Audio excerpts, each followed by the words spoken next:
like to invite up to the stage Deborah Lamb. Deborah is the Chief and Director of the Department of Innovation and Performance at the City of Pittsburgh, and she's going to serve as our moderator for this next session and panel. And this is, as I said, a cross-sector panel that is really going to be reflecting and building on the work that we just did, both to define resilience and what it means for the City of Pittsburgh, as well as thinking specifically about shocks and stresses. So with that, I'd like to invite Chief Lamb up to the stage.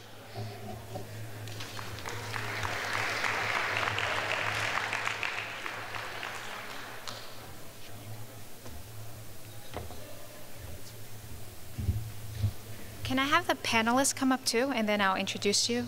Jim, Melanie, Karen. Hello, everyone. How are you? It's really great to hear all the discussions going on around resilience. We're really pleased about the group here. As Grant noted before, we really strived hard to pick a good selection of people to contribute to building a resilient Pittsburgh. Full disclosure, in my past life, I used to advise cities on resilience as part of one of the consultants working with Rockefeller. So I feel very much at home in a lot of these discussions. And I'm really excited to hear our panelists talk a little bit more about how each of them have contributed to resilience in the city. So without further ado, I'll just start with a brief round of introductions. So immediately to my left is Melanie Harrington, who is the first president and CEO of Vibrant Pittsburgh. It's basically this awesome nonprofit organization dedicated to promoting diversity and promoting the lives of young people in Pittsburgh. Next, we have Jim Good, who is our permanent executive director of the Pittsburgh Water and Sewage Authority, who is actually spearheading some amazing plans around green infrastructure in the city. And then finally, we have Dr. Karen Hacker. And I have to say, Dr. Karen Hacker, it brings a breath of fresh air to health department in the Allegheny County. She oversees the health for all 1.2 million citizens in the county, really spearheading some amazing programs around air quality, live well, and other health initiatives. And really, I think, tries to improve the lives of all residents of Pittsburgh. So with this kind of wide, diverse group of panelists, I think we want to just start with how each of you and your respective organizations are, what you are doing in terms of promoting resilience in Pittsburgh and to the residents of Pittsburgh. Melanie, do you want to start? So, part of our, can you hear me okay? Yeah? Okay. So part of, I think the resilience of the city will be if people come back to the city, you know, if we're able to grow the city. And in order to be a growing metropolitan area, you have to be a region that can attract and retain a diversity of people. And unfortunately, Pittsburgh has the dubious distinction of being one of the least diverse metropolitan areas of the top 100 metros in the nation. So Vibrant Pittsburgh was established to grow the diversity of the Pittsburgh region. But as you might imagine, a nonprofit with a staff of 7, it cannot do that by itself. I hire 6 people, 7 including myself. We need to hire thousands of people and engage them in the broader fabric and work of this region. So what we do as an organization is really focus on the attraction of a diversity of talent to the region, the welcoming and the retention of that talent, and also the elevation of talent, the advancement of talent in the region. If you don't feel you can come, break in, build a social capital, advance, get promoted, do things, then you don't see here as a place that you're going to stay, but you'll just be here for a second until you find your real next opportunity someplace else. So elevation is a component of both our attraction and retention. So a couple of things that we do. Do I have a few more minutes? Some of the things that we do, for example, is we will take the message, the amenities, the great things that are happening here in the Pittsburgh region, and we leave town and we go to where those the diverse demographic groups that are currently underrepresented in Pittsburgh are.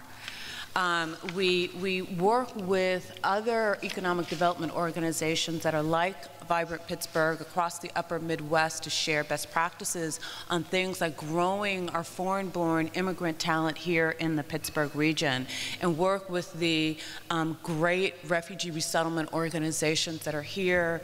I see, is this REA I'm looking at? I'm blind as a bat, that we provide support for their Immigration Legal Center. We do a number of work with about 700 different affinity groups in the region, diverse community-based groups. We've mapped them, tracked them, uploaded them to our website to create visibility to what they're doing, to connect the broader mainstream community to these diverse community groups. To have them further integrated into the mainstream activity of the region. We hold an online diversity career fair, a Pittsburgh Region Online Diversity Career Fair, as a way to attract people both here in the region and not in the region to employment opportunities here. And so we have a number of different tactical things that we try. One of the things that they talked about in the Resilient Cities, however, is we are trying a lot of different things. As I share with people, we have to be resilient enough and willing to take some risks in the things that we're doing. Because not everything's going to work, right? Or some things may take some time. And we have to be prepared to have some uncomfortable conversations in order to get some things started. So a lot of our work is putting ourselves in some uncomfortable places, because in the end result, we can get some potentially great gains if we're willing to try and start and test, think big, and be resilient. So that's Vibrant Pittsburgh. Thank you, Melanie. One of the things that we always hear about, and as a basic tenet about resilience, is that some of the world's and some of the city's most vulnerable populations are actually the ones that are most affected by some of the urban risks, and they are the ones that are least responsible for some of the impacts and effects. And so we really do need to be cognizant about that, and that really does affect a lot of our diversity issues in the city. Jim? Yeah. Thank you, Deborah. Thanks, Melanie. I got really excited this morning when I heard people speaking, because it kept sounding like they were saying 100 Brazilian cities. I thought, wow, this is great. This is going to be a really, really even more interesting seminar than I thought. Anyway, thank you for allowing me to speak, even with that introduction. And you know, resilience is something that we think about at Pittsburgh Water and Sewer Authority. We provide drinking water service to most of the city and surrounding communities, and we remove wastewater and send it to our friends at Alcosan for treatment. And we have a number of challenges. One of the speaker earlier today mentioned 40% water loss in Rio, I think it was. And the audience gasped. I heard some gasping. Well, pull your breath in, because here in Pittsburgh it's 50%. So half the water that comes out of our treatment plant never makes it to our customers. We average about a break and a half a day in our water system, 1,200-mile water system, 1,000 miles of sewer lines. In the winter, that increases to about two to three breaks per day. So that's one of the chronic things that we worry about. We also have an acute worry, and I don't go moving out of Pittsburgh, but we have what's called a clear well. It's a storage tank just outside of our treatment plant where the treated water goes. It's about 100 years old. We don't know a lot about the condition, but what we do know about the condition is not good. And it's one of those things where in order to fix it, you have to take it out of service. So, so far so good, but without that, we run out of drinking water in the region pretty quickly. The other item that I wanted to mention was that there's been decades of deferred maintenance in the system. As the city, as the industrial economy collapsed, that meant less money for essential infrastructure. And we've been recently to the point where we need to invest about $50 million per year, every year, essentially forever, to bring the system back. 400 years exactly, or as I say, if the Pilgrims had put in a water and sewer system when they landed, they just have finished replacing it now. But there is some good news, and that is recently the new board has put money into the system for the first time in a long time. Last year we were able to invest $50 million into the system, and it looks like we will be able to do that for a few years, not just the gray system, the pipes in the ground, but also green infrastructure, which we'll talk a little bit about more later. We are interconnected with our neighbors, and a lot of that came about because some of the big oil spills on the Allegheny a couple decades ago. We're working on improving communications. One of the things I found was that when I came here 3 years ago from California was that when the power goes out, the power also goes out in our headquarters, which is our customer service center. So when the people most need to get a hold of us, they can't. So we're installing an emergency generator, though. I don't know if that counts as resilience, but it seems to at least fall somewhere in the category. We're pioneering green infrastructure throughout the region. I'll talk about that more a little bit later. But one thing I wanted to leave you with was really interesting. Yesterday I took another tour of our water treatment plant. It's in Aspinwall by Waterworks Mall. For those of you who wonder what that big building is across from the mall and the river, that's us. That's the water treatment plant. We have a big old building at one end that's called the Ross Pump Station that brings all the water in that's treated. And there's a series of 5 well pumps that are below the first floor of the building that pump the water in. And then there's one pump that's 40 feet above all the other pumps. That pump was put in the 40s because that was about 4 years after the flooding, and it's above the high level of the flood in 1936. So I don't know if we've always called it resilience, but it is something that folks in our sector do think about, because without drinking water, we can't have the civilization that we have. It's that simple. So it's sort of ingrained in us, and certainly we can always do more and do better. Thank you, Jim. Notice that he started when talking first about the people, then moved on into some of the green infrastructure, and then last, the hard infrastructure. And that's really refreshing to see coming from Water and Sewage Authority, because what we've seen from a lot of other cities and their approaches is that when there's a risk, they build a wall or a dike or something immediate, very traditional engineering solution, man trying to defy nature. And the approach that we're moving away from in terms of resilience is thinking about the people first, and then thinking about how nature can work with our environment. And then last but not least, thinking about the hard infrastructure and how it can complement. So it's just so great to hear you say that, Jim. Thank you. Dr. Hacker?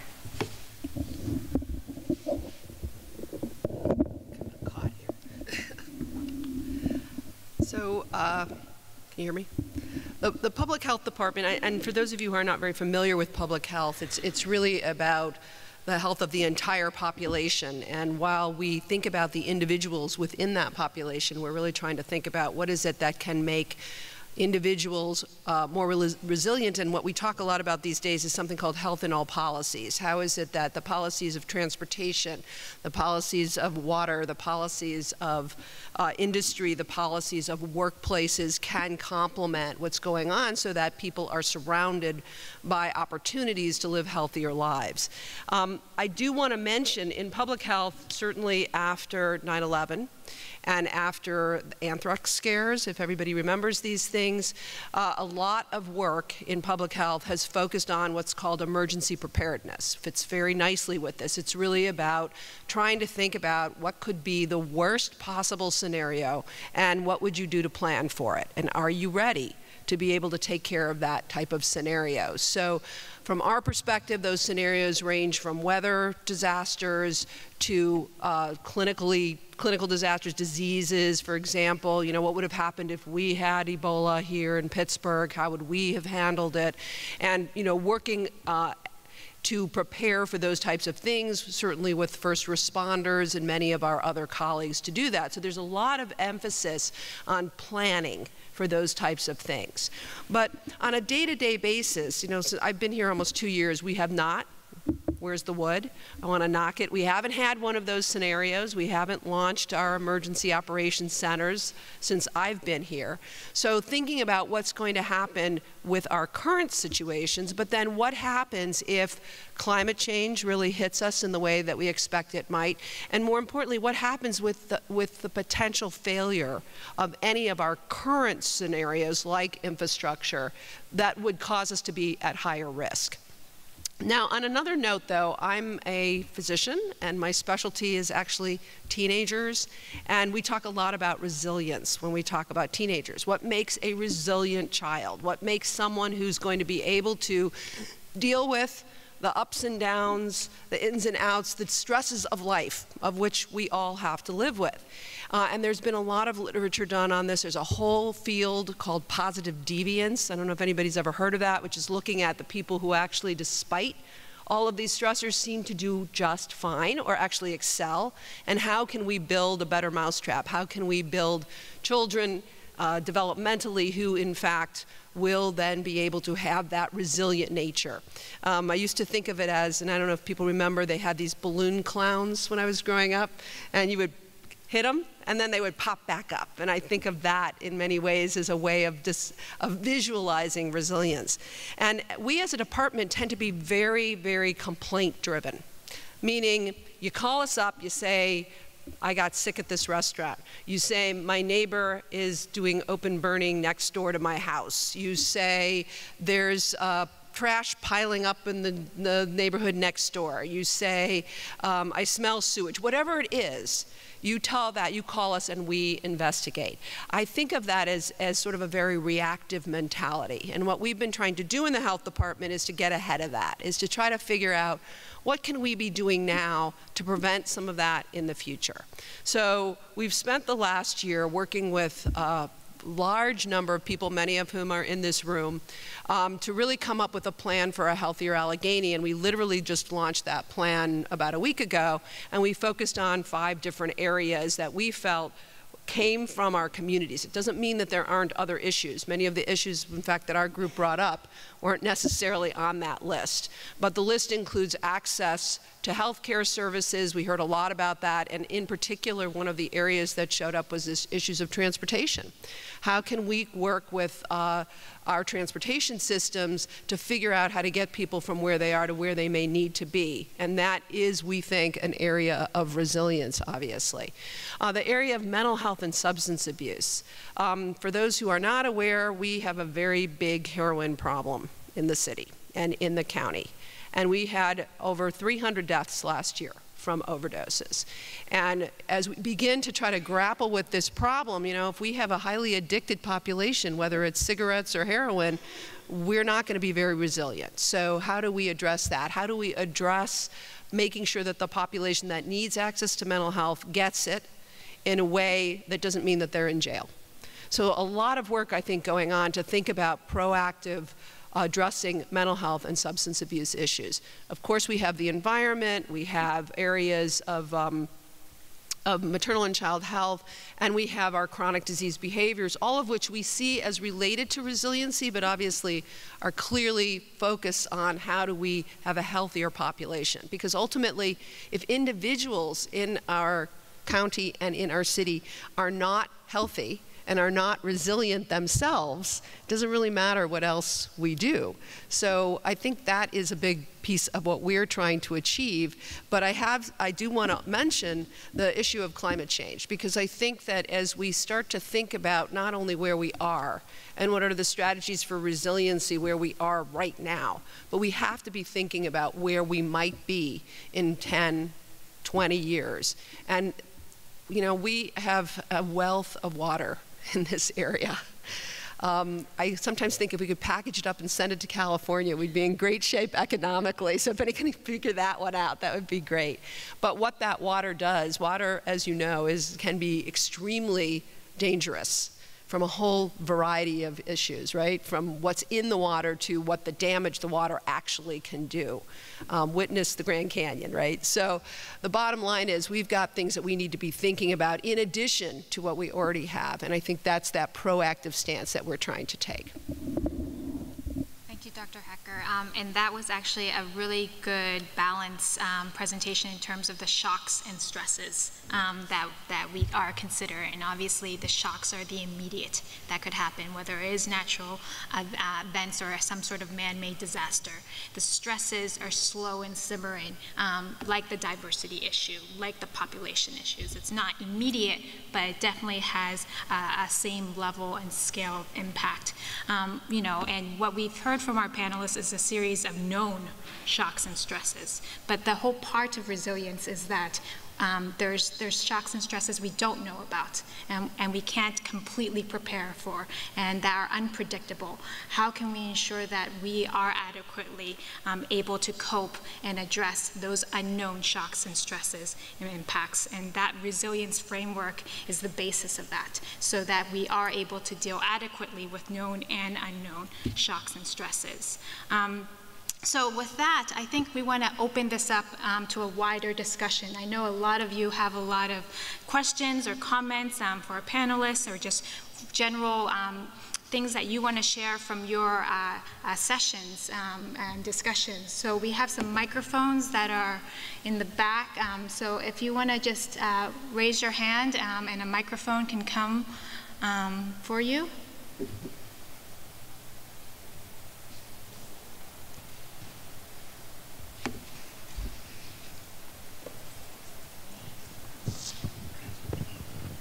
Please identify yourself. My name's Arla Tanzi, and I'm with the City of Pittsburgh Office of Sustainability and the Student Conservation Association at Green Cities Fellows. So in our group, we identified economic inequality and kind of a lack of amenities in disadvantaged neighborhoods as our chief stress, kind of in contrast to the stresses that were listed on our prioritization exercise. And I just wondered kind of where that falls for the panelists, if it's one of their chief stresses or if they see some other issues as a bigger stress for the population of our city. So I heard, thank you. Heard some of that. It's a little garbled up here, but basically diversity and inequality.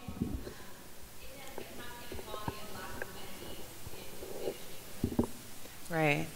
So, you know, so one of the things we talked about at our table is when you have the degree of racial disparity that we have here in the Pittsburgh area, so you have a group of people that have been here, grew up here, been here generationally, African Americans that are not participating in the transformation that is occurring in the economy, and that creates a drag on the overall potential growth in what this community could be.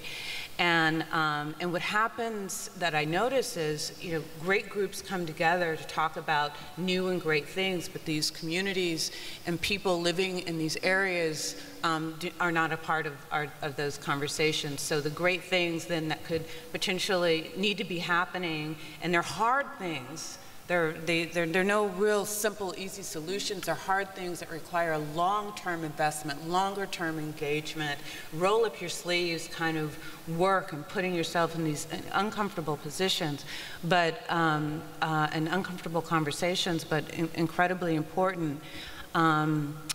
Create a sort of simmering discontent that's like right beneath the surface. You know, and what happens is a shock happens out there that then turns that simmering stressor into another big shock, and so those are the things that I think that we have to be thoughtful about. I don't have any easy solutions. There is no silver bullet to addressing these inequities, but it does require engaged leadership in making the investment to address those economic inequities and to bringing the resources to those underserved, disadvantaged communities. One of the things that we've certainly addressed in our plan is that across everything we have inequities, certainly from the health perspective. And I would add that they're racial, but they're also geographic. We have communities within Pittsburgh itself that are quite disadvantaged, and then we have communities directly next door to Pittsburgh that have really big issues and are further cut off because our transportation system is so limited.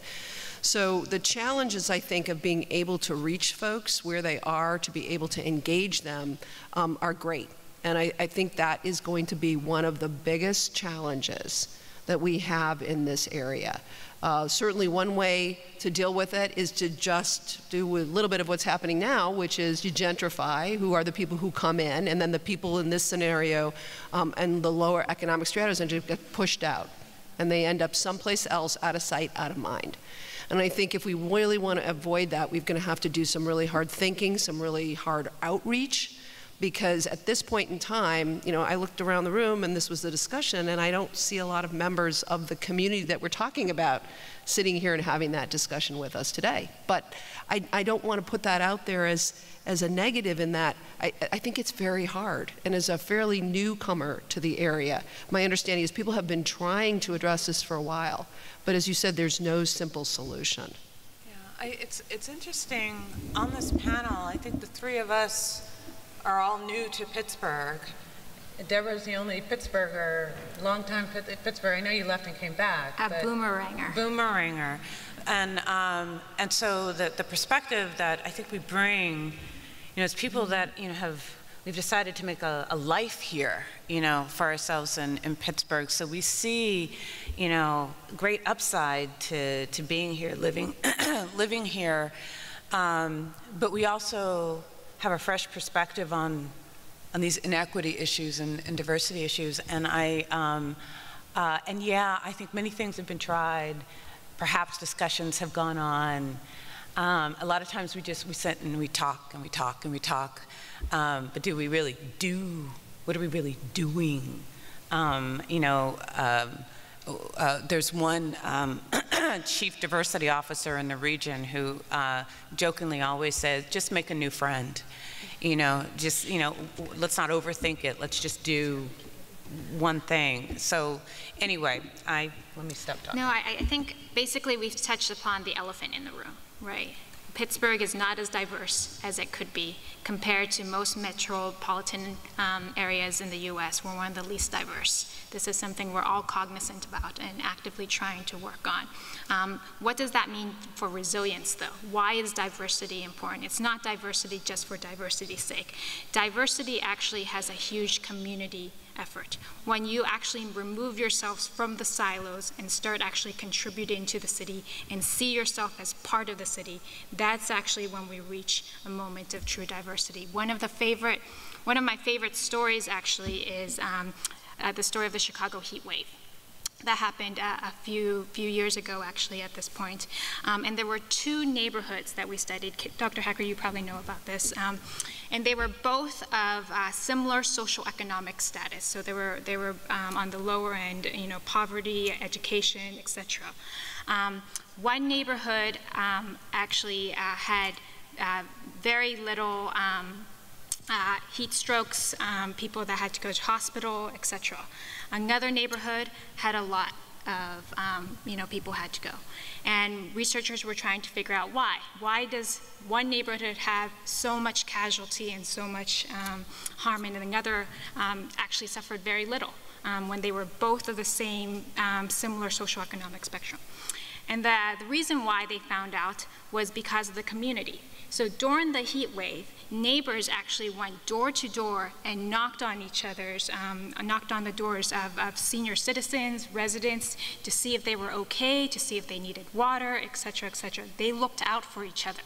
And because they looked out for each other, they were able to suffer minimal casualty. And that's what we're trying to say when we say build in resilience. That's what we as a community need to reach for when we think about diversity and that contribution to the city. So thank you.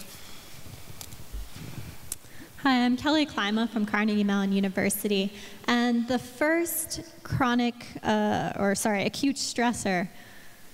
acute shock, there we go, that our table had wanted to discuss was the flooding. And we actually felt so strongly about that, we broke it up into two. Some of those big sorts of floods that occur, as well as some of the more common combined sewer overflows and such. And I was wondering, perhaps this is to you, Jim, but as well to the others on the panel, if you could tell us more about some of the green infrastructure things and some of the other pieces that the city will be doing moving forward. Sure. I'll take a swing at this one. So the Pittsburgh Water and Sewer Authority has had a sharp focus on looking at green infrastructure for almost 3 years now, and it really comes out of a driver of the wet weather plans that we're all required to put in to control combines for overflows. Sorry for all the jargon, but basically when there's too much water in the sewer, where does it go? It either backs up into somebody's house or it goes into the river. Our system, like a lot of systems in this part of the country, are designed to put it into the river. So there's big efforts afoot to reduce those in order to protect the water quality of our runs and our rivers, what have you. The traditional approach, it works, is what they call gray. You build a bigger wastewater treatment plant, you build bigger pipes. But there are other approaches, and that approach is green infrastructure. Is one of them, which is to use natural systems, mimic natural systems to have source reduction so that the rainwater never gets into the combined sewer in the first place. So the city's, under our aegis, is doing a number of things. First of all, we're doing a citywide green site survey, and that's just what it sounds like. We're looking at the entire city, property, whether it's public or private, and determining both where the water falls and where it goes. And one of the things we found already is that 20% of the outfalls along the Allegheny are responsible for 80% of the overflows. And so that'll help us target future green infrastructure investments. And we're doing this in cooperation with most of the city agencies. And so in essence, it's going to be a layer on, there'll be several layers of information, GIS layers, whether they're planning layers, transportation layers, and so it can help guide development and the installation of future green infrastructure sites. As part of that, we started off with a look at A22. What does that mean? That means it's outfall number 22 on the Allegheny River. It's basically shady side. And shady side, because of the development patterns, floods very easily, localized flooding, not overland flooding and the severe flooding we've had in, say, on Washington Boulevard 4 years ago. But nonetheless, the flooding that comes into your basement every year, and it's still something that folks, rightly so, don't tolerate. And that study has shown that with a 30% reduction in impervious surface through GI, we can eliminate basement flooding from the type of storms we saw last August, which for the record were 17-year storms, but what that means, it's a lot of rain in a very little amount of time. Finally, two other programs we're working on. We've got a focus on Sawmill Run. Sawmill Run is on the south side of the city here, and we focused on that as our target for green infrastructure and our wet weather plan for a number of reasons. One is that the main reason is it encapsulates all the issues you face in Pittsburgh when you talk about water. So first of all, there's 12 communities that contribute to the Sawmill Run sewer shed. And for those of you who are not from here, Pittsburgh is in Allegheny County. And Allegheny County, which has about the same population as Philadelphia, has 127 municipalities. Oh, I'm sorry, update. It's 100, they just formed 3 new ones. It's 130. But water doesn't care. Water goes where water wants to go. So, we're working with those 12 municipalities to figure out watershed solutions, but also that the watershed has all the challenges that you face from a water quality perspective in the region, whether it's acid mine drainage, stormwater flows, combined sewer overflows, et cetera, et cetera. And we're looking at it from a water quality approach as opposed to a water quantity approach, which is the more traditional. And finally, putting our money where our mouth is, literally, we've just funded and are now accepting applications for our GI grant program, Green Infrastructure Grant Program. We have 2 projects. One are for mini grants, which is for community groups, and those are $5,000 or less, no matching required. And then we have a matching grant program up to $50,000. That would be for bigger property owners. For example, Home Depot, if they wanted to do something with their parking lot, they might be somebody we'd be interested in working with. And you can go on our website, pgh2o.com, if you're interested to apply. So, thank you. Is it on? Hello, my name is Nina Young. I work for the City of Pittsburgh in the Department of City Planning. And it's interesting in this conversation, it seems largely that there's many elements of the social impact of resiliency, but our table is largely infrastructure concerns. And my question is, how do we bridge the two?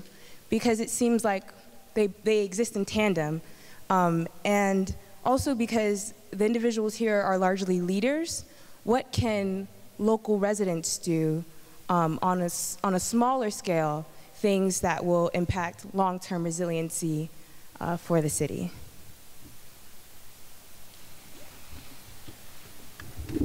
Well, so this may seem sort of simple, but one of the things that we work on, we study a lot of other metropolitan areas and cities as well, and we've looked a lot at Canada. They have a heavy immigration of people into the country, and they've done a lot on becoming better receiving communities. And one of the things that they have focused on is connecting newcomers in particular and people in underserved communities, minority groups, whatever those look like in those particular countries, to engagements and activities that improve that community. And when you become engaged, when you sort of connect the disengaged to key things that advance the improvement of that community, you help to anchor people into the community around some things that are important drivers. They have a greater investment in that. They end up meeting other people that have significant spheres of influence that are working around those key important things in that community. Those networks then help advance them to other greater exposure opportunities. And so you think about, let's say this initiative is a very big catalytic effort. A lot of leaders and various people from across are involved, and you connect people from the different disadvantaged, disconnected communities to this effort, get them involved, contributing their input, serving in roles that advance in some sort of tangible way what those things are. You know, I think those are some ways to combine you know, maybe the water issues of the community with the social issues of inclusion that we'd like to see in the region. I just wanted to add to that because I think that, you know, someone was talking to me recently about this strategy, which I thought was quite interesting, which is we tend to think about poverty purely from economic terms, but thinking about poverty and social connectivity is actually sort of an interesting strategy. And I think that was a little bit about what you were talking about in Chicago in terms of what happened around the heat wave. And in some of our communities, certainly in this county, because of the almost devolution of those communities over time, as the steel industry, you know, went under, people are very isolated and do not necessarily have the kind of social cohesion that helps them to put pressure to improve infrastructure, to focus on areas that they might want to see those communities move. There certainly is an interest, I think, in this area to improve infrastructure, and that could be anything from the streets that you walk on, right, to the, you know, we're talking bridges and gigantic things, but there's things as simple as, you know, get that curb repaired so that the elderly person walking on the street can actually walk on the street and not fall and break a hip. So I think that thinking about how each of us contribute individually to areas that we're concerned about and to building those communities is one way of connecting the dots. I think there's two things that we do at the authority. One is, you know, the green infrastructure items that I mentioned. A lot of them are community-based, whether it's a rain garden in a neighborhood organization, or, for example, in Sawmill Run, they've now issued an app that folks can, a mobile phone app that people can report pollution events and what have you. So that information's out there. The second thing is, you mentioned, you know, how do you bridge the diversity issue and the infrastructure issue? And I'm not sure if this counts, but I'm going to give it a try, and you can tell me. And you know, our workforce at the authority, to the extent that there is diversity in Pittsburgh, it looks like Pittsburgh, and our workforce is largely high school educated and blue collar, and we're providing folks really good middle class jobs, good wages, good benefits, and it seems to me that a lot of the issues that you've been talking about, you know, start with at least a decent way to make a living, and we do that. But not only that, especially in some of the initiatives we're undertaking now, is we're taking that workforce and we're taking them to the next step. That, you know, there is a certain amount of ditch digging that's required. Water main blows, you got to get to it. But more and more, in order to maximize the efficiency of our investment, where should the repairs be made? Where should the investments be made? What dosing of chlorine should use, et cetera, et cetera. It's a data-driven sector. And that requires us to provide not only the materials to our employees, but also the training to be able to use that. And that, I think that is something that's beneficial. It has residual benefits outside the workplace.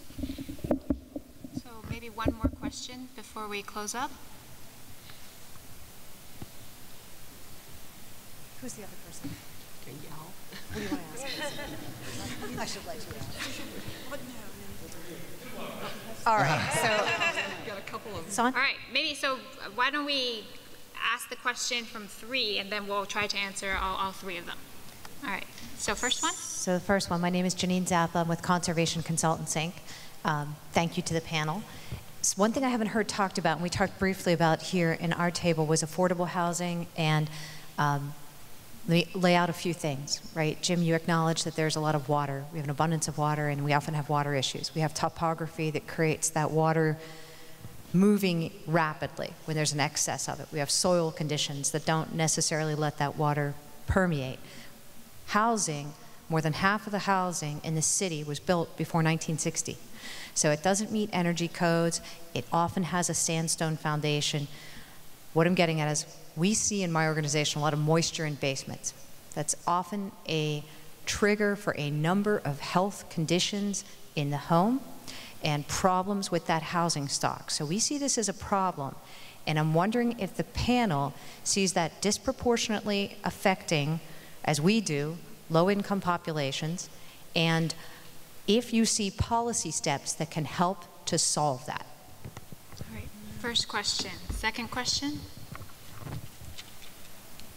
So I run a block in my area, Southside, and the first thing I discovered was about any neighbors that I never knew of. And that was a very enlightening experience. We're not just looking out for the problems, but we're actually building a community. And a well-designed block watch can do that. Because I know neighbors that I did not know before, I know a number of elderly neighbors, a number of neighbors that are beginning to show health problems and such. And in addressing those kinds of social issues that grow out of a strong community because it has, for example, a block watch, I've heard about 211 as a number one can call, like 311 and 911, that can deal with the sort of social problems that you might have. I've never tried it, but it seems to me that that's one intersection of city government and community, brought together by a block watch. So. Thank you. And then final question?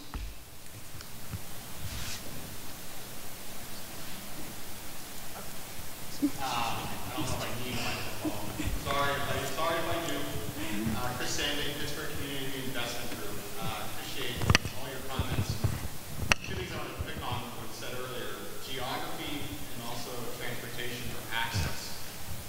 One of the things that we have in this region, a lot of regions do, but definitely in Pittsburgh, is we made a lot of decisions about where to put things without regard for how we get to or from it, whether it's housing development, a hospital, a community college. And we have a transportation system, whether it's public transportation, whether it's those roads that go to and from these facilities, where we're overspending resources that we don't have to try and serve those, and then as a result, not doing it well. So from that perspective, particularly on the public health side of things, but also on the inclusion side of things, where do we go as we're having this discussion to keep doing that in the future? Thank you. All right, so can we try to answer those 3 questions and wrap up? No pressure or anything like that, but and solve resilience too. I'll speak to housing and what I know about transportation. So there's no question that the aging housing stock, particularly for public health, in terms of some very obvious things like lead and other asthma and things like that are related. We do have a Healthy Homes program. We're trying to expand that, but that doesn't solve the basic infrastructure of the place itself. And as a owner of a home in Lawrenceville that was literally a shell with horrible everything, and we're having to fix everything ourselves. We were talking about seismic activity, and I said, thank God we don't have a lot of seismic activity because that place would probably fall apart. Literally the bricks are questionable. So, and don't tell anybody, because if we buy it, if we sell it, I don't want people to know. But that said, my guess is that this is, this is one of very many kinds of scenarios. And I think the challenge is, I am optimistic though, because there does seem to be, with the incoming generation, a real interest in trying to renovate some of this housing stock in some of the neighborhoods that you wouldn't expect. And I think that that is at least an optimistic view, because clearly to be able to take some of these 1890s, whatever it was, probably at the time put up in a pretty quick way themselves, and get them to the state where you'd want them to get will be a challenge. I mean, the amount of, just to give people an example, the amount of coal dust that was sitting in this house once we cleared out the rafters was truly amazing. And I don't think we think of that. The walls are up, you don't see it, you're not using coal anymore. There's a lot of it out there. So on that note, I also just wanted to say something about the transportation. So one of the things we heard in doing our community meetings around Allegheny County is, and I think it's quite interesting again as an outsider coming here, although I came from Boston, and I got to tell you that while the transportation system's there, it's kind of crazy. The streets are kind of crazy. What really occurred to me here is that we don't have a classic sort of hub and spoke kind of city transportation infrastructure. And so many of our other communities outside of Pittsburgh grew up around a mill. And they had pretty much everything they needed right in that area. They had the stores, they had their own health care, they had whatever it was, because that kept that employee group healthy and kept them working, right? Despite the air quality. But that once with the demise of the mills, we now have these communities that are really out there. And just believe me, my own experience of just driving to some of the places that we had our community meetings, you're driving there, you're going, I can't believe people have to do this every single day. The roads are just challenging. I'm sure the traffic accidents are high, all of those kinds of things. We are at a disadvantage in that, as you probably know, prior to the more recent transportation bill, our Port Authority had suffered a dramatic cuts. Even now with the transportation bill, they can't actually add routes. All they're doing is sort of getting back to a level playing field. So I think that as time goes on, not only do we have to be a lot more active in terms of lobbying for transportation and certainly transportation infrastructure. I mean, anybody tried to get to DC from here? Okay, like you take a bus, it'll probably take you 7 hours, 12 hours, something crazy like that.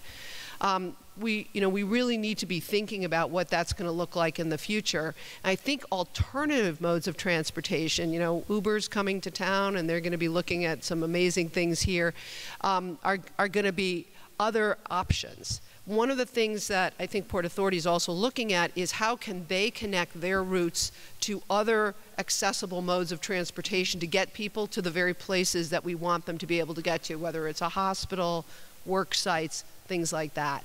But I would agree with you that I think transportation is a really critical element for the resiliency of the community, but just for the health of the community in general.